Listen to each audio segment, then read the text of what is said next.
السلام عليكم ورحمة الله. سنتعرف خلال هذا الفيديو عن موعد وتوقيت مباراة نادي الوداد الرياضي ضد نادي الرياضي المكنسي في الجولة 22 من الدوري المغربي 2025.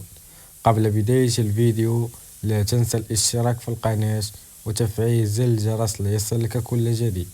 ستقام مباراة الوداد الرياضي ضد نادي الرياضي المكنسي يوم السبت 22 فبراير 2025.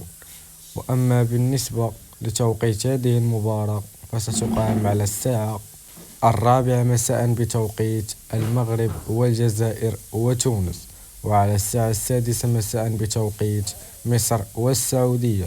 وأما بالنسبة للقناة الناقلة لهذه المباراة هي قناة الرياضية المغربية. دمت في رعاية الله ومع السلامة.